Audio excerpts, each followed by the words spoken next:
মুষলধারে বৃষ্টিপাতের সঙ্গে বজ্রপাত। আজ বেলার দিকে কলকাতায় বিস্তীর্ণ অংশের ছবিটা তেমনটাই।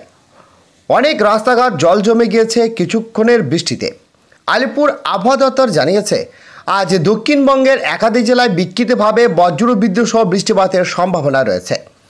উত্তরবঙ্গে এখনও রয়েছে ভারী বর্ষণের পূর্বাভাস।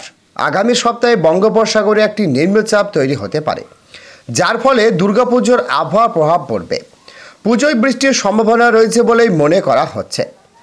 আবহাওয়া অফিস এও জানিয়েছে, এই মুহূর্তে উত্তরপ্রদেশ থেকে বাংলাদেশ পর্যন্ত বাতাসে উপরিবিভাগ একটি নিম্নরেখা সক্রিয় রয়েছে।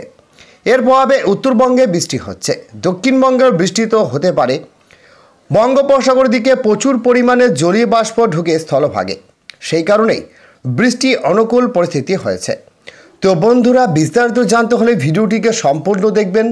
ভালো লাগলে একটি লাইক করবেন, আর এই ধরনের লেটেস্ট ট্রেন্ডিং আপডেট ভিডিওগুলি সবার প্রথম পাওয়ার জন্য আমাদের চ্যানেলটিকে সাবস্ক্রাইব করে পাশের বেল আইকনটিকে প্রেস করে অল নোটিফিকেশনটিকে ক্লিক করে আমাদের সঙ্গে থাকবেন। তো চলুন এক নজরে দেখে নেওয়া যাক। আজ কলকাতা সহ পশ্চিমবঙ্গ সর্বাধিক তাপমাত্রা 320 ডিগ্রি সেলসিয়াস।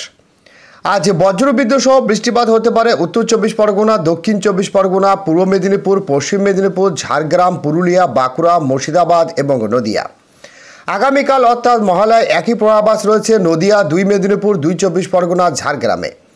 সোমবার এবং মঙ্গলবার কলকাতা সহ দক্ষিণবঙ্গের সবকটি জেলাতেই বজ্রবিদ্যুৎ সহ বৃষ্টিপাত হতে পারে। জারি করা হয়েছে হলুদ সতর্কবার্তা।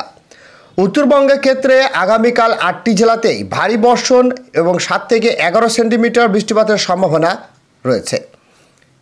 কোচবিহার, জলপাইগুড়ি, আলিপুরদুয়ারে। তবে আগামীকাল থেকে উত্তরবঙ্গে বৃষ্টি কিছুটা কমবে। এখনও পর্যন্ত রবিবার থেকে আর কোনো জেলায় আবহাওয়া সংক্রান্ত নেই, সতর্কবার্তাও নেই। দুর্গাপুজো নিয়ে শুক্রবার বিশেষত্ব বৃত্তান্ত দিয়েছে আবহাওয়া অফিস। বলা হয়েছে, ষষ্ঠীর দুদিন আগেই নতুন করে বঙ্গোপসাগরে একটি নিম্নচাপ তৈরি হওয়ার সম্ভাবনা রয়েছে।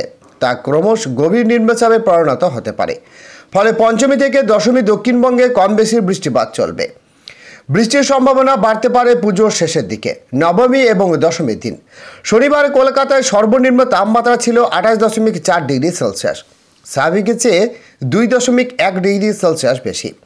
শুক্রবার শহরের সর্বোচ্চ তাপমাত্রা হয়েছিল 32.4 ডিগ্রি সেলসিয়াস, স্বাভাবিকের চেয়ে 0.4 ডিগ্রি কম।